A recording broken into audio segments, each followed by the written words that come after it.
A minha paixão pelo cinema começou aqui na cidade de Salto, onde eu nasci e onde vivo atualmente. Eu tinha dos 8 aos 10 anos, era molhador de tela do cinema mudo. No tempo do cinema mudo tinha que se molhar a tela e tal, porque o projetor ficava atrás da tela. Eu atendendo um anúncio do Orson Welles, que precisava de gente para trabalhar, figurantes, bailarinos, dançarinos. E eu trabalhei como figurante no filme de Orson Welles. Depois fui figurante também de um filme famoso do Brasil, do histórico, que é a Inconfidência Mineira, dirigido pela Carmen Santos. Esse foi meu início no cinema. Mais tarde fui convidado para trabalhar no meu primeiro filme, que foi Querida Suzana, e dessa forma entrei para o cinema, né? Em 1946. Que é isso, Zé Zulino? Dá uma folga na minha filha, pelo menos para dar o telefone. Pra quê, dona Vera? Eu não falo com as mãos. É isso mesmo, mamãe. Deixa de implicância com o Zé. Chá! Ah, só de noivado tem 10 anos. E se aproveita disso pra vir assistir a televisão e não pagar os 5 cruzeiros como os outros pagam. Casar que é bom, você não quer. Quer? Isso a senhora não pode dizer. Se eu tivesse dinheiro, eu casava. Casava? Tu jura que casava mesmo, Zé? Casava nada. Então você não conhece ele. Eu tava ali manchando a cara de bobo dele. Aposto que ele não sabe quem ganhou a luta de boxe. Tava no chamego, no programa de perguntas e respostas. Ele nem olhou pra televisão. Tava no chamego. Você desmaiou. Houve aquela correria toda. Ele nada. Tava no chamego. Eu nunca pretendi ser ator. Eu sou formado em economia. Eu trabalhava no Rio de Janeiro numa revista de economia. Era Observador Econômico Financeiro. Mas, como hobby, tinha o cinema. Mas eu queria dirigir, eu queria fazer filme, eu queria filmar, eu queria ser cameraman. Eu queria mexer com a câmera, né? Mas a chance para entrar para o cinema foi como ator. No filme, como já disse, Querida Suzana. Fiz Querida Suzana, depois fiz Pinguinho de Gente com a Gilda Abreu. Depois, logo no terceiro filme, eu fui para a Argentina.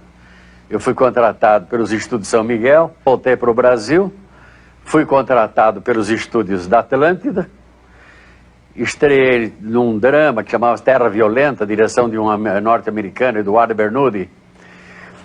E daí não saí mais da Atlântida, fiquei lá, fiz amizade com o Watson Macedo, que me começou a ensinar, foi meu primeiro professor de cinema. E como não podia deixar de atuar, atuei também num filme musical.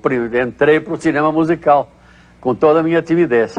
Só que no primeiro filme que eu trabalhei, eu disse a Watson Macedo, diretor, eu só trabalho no musical se eu fizer a história.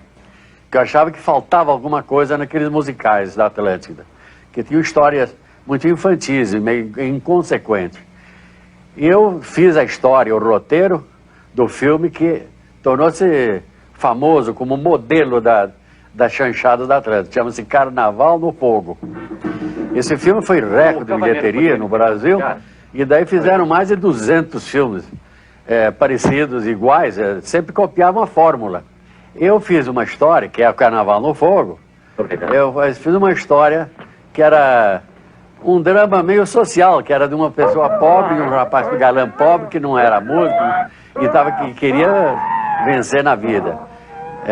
Empregado do Copacabana Palace, e coloquei o policial, que tinha muito público para o policial naquele tempo. Então foi o primeiro musical que tinha suspense, tinha o policial. Foi o filme que revelou o José Lilgoy, que fazia o papel de anjo, o chefe da quadrilha e tal. Então havia correria, briga, suspense, e o filme agradou. What happened? What matter? I don't know, Johnny. Que perigo, Marina. Você está em perigo de vida. Vá para o seu camarim e tranque a porta. Anselmo era o meu grande opositor nos filmes da Atlântida, né? Anselmo e o Sil Farney, me desculpe, me perdoe, mas o Anselmo era o grande galã, o grande herói, né, desses musicais. Ele tinha um físico do papel. Anselmo bonitão, alto, elegante, eu podia vestir qualquer coisa que ficava elegantérrimo. E agora, Anjinho, para princípio de conversa, passa pra cá minha cigarreira. Eu sou suspeito em falar do Anselmo porque eu tenho uma grande amizade por ele. Quando eu iniciei minha carreira, eu tinha um ídolo, que era o Tyrone Power, um ator antigo. E depois eu vi o Anselmo, numa vez na fotografia, eu disse, poxa, mas esse vai ser um galã nosso, vai ser um ator nosso. E eu passei a admirar o Anselmo pela postura dele, como ele falava nas entrevistas, tudo isso. Passei a ser admirador de longe do Anselmo. E me inspirava nele. Eu disse, poxa, a roupa que ele usava, tudo isso, cada um tem os seus ídolos. O Anselmo foi meu ídolo e continua sendo. E, aliás, diga-se de passagem, é o nosso maior diretor, queiram ou não queiram. Em 51 eu vim para Veracruz, contratado com salário recorde, etc. A Veracruz era a nossa Hollywood e era o sonho de todo artista no Brasil era trabalhar na Veracruz. Não só artista, dos técnicos também, porque lá tinha uma equipe inglesa competente. E ali era uma escola de bom cinema. Eu trabalhei na Veracruz em 4 filmes. Tico Tico no Fubá, Sim a Moça, Veneno e Apassionata. Filmes que foram exportados pela primeira vez. Assim. Tico Tico até foi para Cannes, Sim a Moça foi para Veneza. O Anselmo não era só ator. O Anselmo era o mais completo ator que eu conheci. Por quê? Ele se interessava por todos os setores do cinema. O Anselmo montava, não saía da sala de montagem, o Anselmo entendia de iluminação, de som, o Anselmo entendia de tudo, de roteiro. Compreende? É dos atores mais completos que eu conheci, porque ele também era diretor. Se tivesse que iluminar, ele iluminava, se tivesse que escrever o roteiro, ele escrevia. Enfim, era um ator perfeito. Deixei de trabalhar como ator porque o meu ideal era a direção, isso desde que eu comecei no cinema. E eu não via a hora de deixar de ser ator, de sair de diante das câmeras. Eu já havia feito 30 e tantos filmes e eu já não suportava mais determinadas direções. Trabalhei com diretores que não sabiam nada, isso me aborrecia muito. Antes de ter que obedecer quem não sabe é desagradável. E então fiquei pensando seriamente para passar atrás das câmeras. E mesmo porque também eu trabalhava sempre como galã, era o galã, e o galã nunca é bem visto, assim, pelos homens ou pelos críticos, né? Acham sempre que galã não é bom ator e etc. E comecei a fazer roteiros, fazia câmera, fazia cenografia, e foi bom. Eu acabei fazendo um roteiro e dirigi meu primeiro filme. O meu primeiro trabalho como diretor foi um documentário, chama-se Por Trás das Câmeras. Eu contei a história de uma equipe e as lutas que uma equipe do cinema brasileiro tem para realizar um filme. Era um documentário que passava no cinema como complemento, etc. Fez sucesso, ganhou prêmio, etc. Foi o que me animou a dirigir um longa-metragem. Logo a seguir, eu fiz o filme, dirigi o Absolutamente Certo. Absolutamente certo!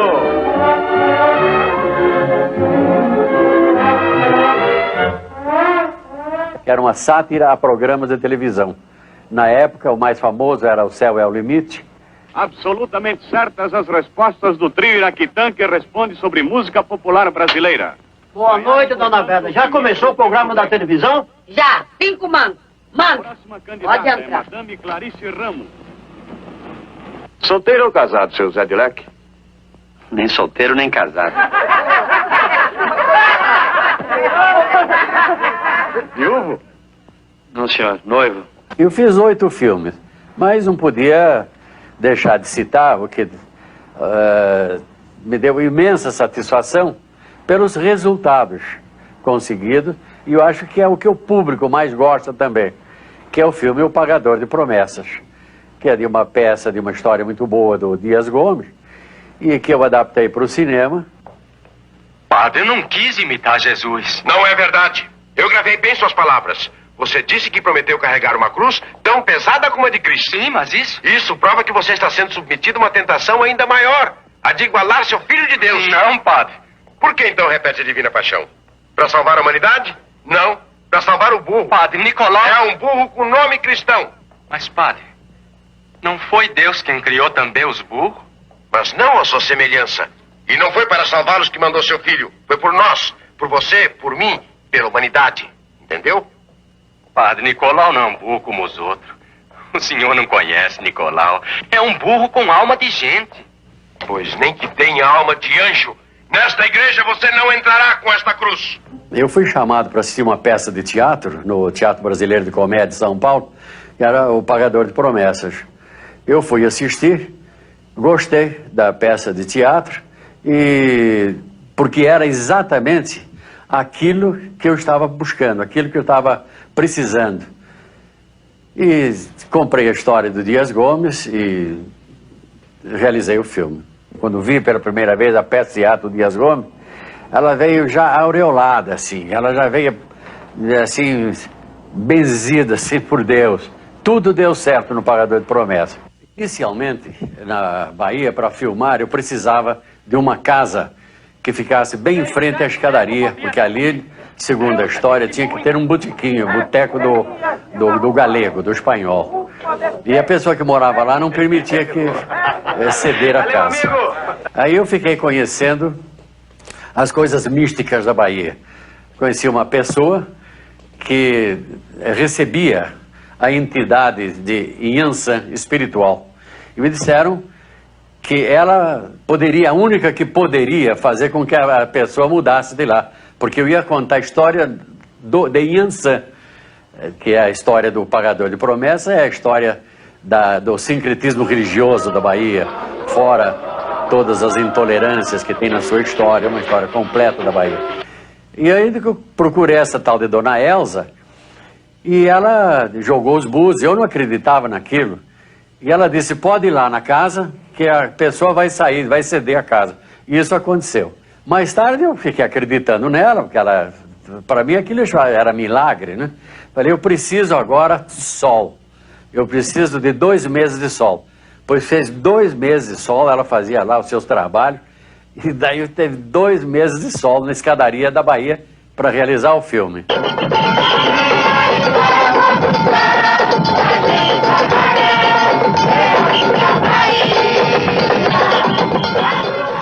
Aí ela previa tudo, ela dizia, eu disse, vamos alcançar sucesso com o nosso trabalho. Ela disse, você vai contar ao mundo que Inhansã, que é ela no caso, e Santa Bárbara são as mesmas pessoas, dizia ela. Eu disse, espero que os europeus entendam também isso. Ela disse, vai fazer muito sucesso do outro lado das águas, que era o mar, né? Eu parti para Cannes. Chegando lá, eu tinha boa notícia que a comissão de seleção em Paris havia gostado muito do filme. Afinal, o que é que o senhor quer? Me deixe levar esta cruz dentro da igreja, nada mais. Depois prometo ir embora. Já estou vexado mesmo por isso. Foi uma promessa que ele fez. Promessa? É. Colocar a cruz dentro da igreja? Não vejo nenhuma dificuldade nisso. Fala-se com o padre e está acabado. Ora. Não vou lá ajudar, porque eu e esse padre estamos de relações cortadas. Quem vai levar o ABC da mulata Esmeralda? O ano de 1962 é considerado pelos críticos europeus como o ano mais difícil. É o ano que tinha a maior quantidade de diretores famosos. Então, lá estava, só da Itália tinha o De Sica, o Fellini, Visconti, bom, eram 4 filmes, Pietro Germi, enfim, tinha o Buñuel pelo México, bom, tinham grandes diretores, né? E era humanamente impossível, quer dizer, um ator como um diretor novo como eu, estreante, competir com aquela gente. O ano mais difícil, quem venceu foi um diretor que era desconhecido de um país sem prestígio cinematográfico até então. Nem bandeira nós tínhamos lá. Repartir o sítio. O senhor é a favor da reforma agrária? Reforma agrária? E é isso? É o que o senhor acaba de fazer com seu sítio? Eu não tô arrependido, moço. É a favor da reforma agrária. No início foi muito bonito. No início houve muita festa, enquanto a imprensa, as notícias eram dadas pela redação do jornal, pelo secretário, enfim, por quem faz um jornal no Brasil, nós tivemos manchete. Mas quando os críticos entraram e começaram a analisar, aí foi um inferno. De ano a ano, cada vez infernizando mais, quase que me impedindo de trabalhar aqui no Brasil. Apontavam erros, eles procuravam justificar os prêmios, denegriam os feitos do pagador lá fora. Meu filho, eu sou Equede no candomblé da menininha, mas logo o terreiro está em festa. Você fez obrigação para Iaçã e a Santa está lá para receber. Eu levo você lá, você leva a cruz e a Santa recebe. É a igreja? Manda este padre lá pro inferno, você leva a cruz e eu vou com você. Não é a mesma coisa. Quando ele ganhou a Palma de Ouro, isso doeu em todo mundo, né? Aqui. E doeu tanto que o único remédio para acabar com essa dor era acabar com o que estava causando a dor. E era o próprio Anselmo e a Palma de Ouro que ele recebeu. Ele provocou muito ciúme. Conheço o Anselmo como pouca gente. E o Anselmo foi um dos grandes injustiçados do cinema brasileiro. Não foi o único, mas foi um dos grandes injustiçados.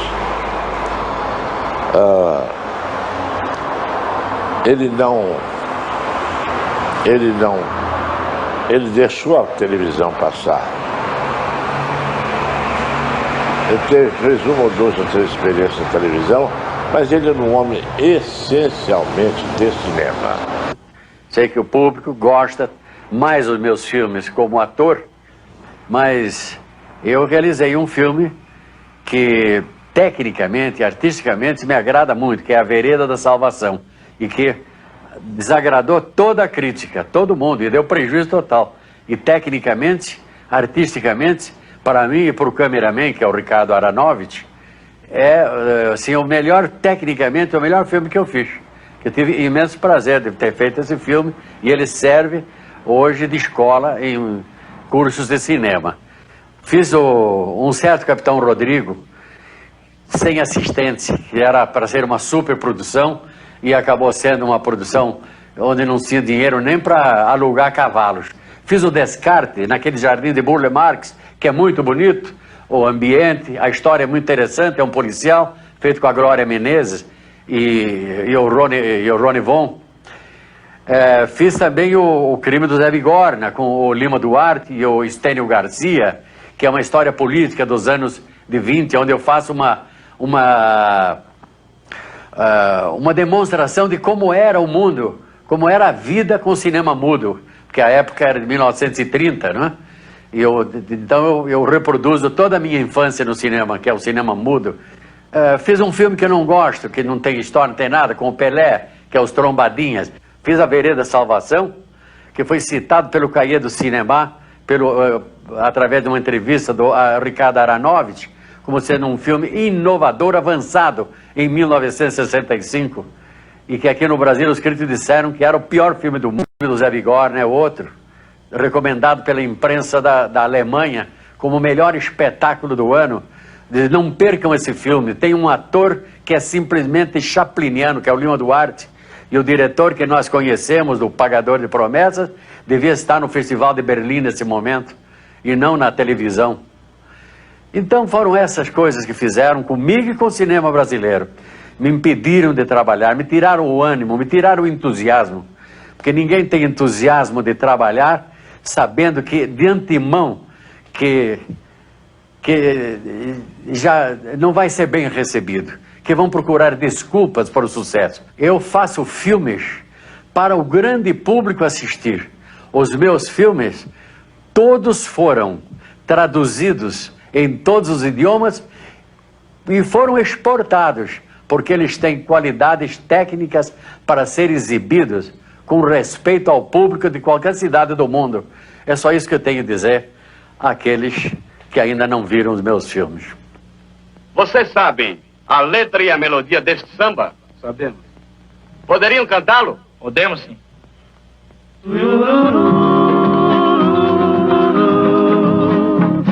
Você partiu, saudade me deixou, eu chorei. O nosso amor foi uma chama que o sopro do passado desfaz. Agora é cinza, tudo acabado e nada mais. Fala-se muito no renascimento do cinema brasileiro. Eu já assisti esse renascimento 5 vezes, porque de 10 em 10 anos nós estamos recomeçando, né? Estou assistindo o renascimento de jovens que saíram de cursos de cinema, que saíram de cineclubes, alguns que tinham vontade há muito tempo de fazer, alguns já têm até idade, né? E estão encontrando uma chance agora, em virtude das facilidades que o governo está dando para que se realizem filmes aqui no Brasil. Eu espero que dê tudo certo, espero que eles encontrem um bom caminho, espero que eles façam um cinema com cara de Brasil, que não copie ninguém, que mostre os nossos problemas, a cara do brasileiro. Afinal, a cara do brasileiro é a cara do Brasil, com os nossos problemas, nossos costumes. É como dizia o presidente do Festival de Cannes atual, ele disse, fazer um filme original para brasileiro é a coisa mais fácil. Você tem assuntos tão originais e tão transcendentais que eu não sei por que vocês não fazem mais filmes. E eu espero que o público prestigie os novos cinemas, os novos filmes, porque sem o prestígio, sem o aplauso do público, será difícil. Cristina, não fique zangada comigo, eu não quero nada com ela. Eu gosto de você, sua boba, você não entende?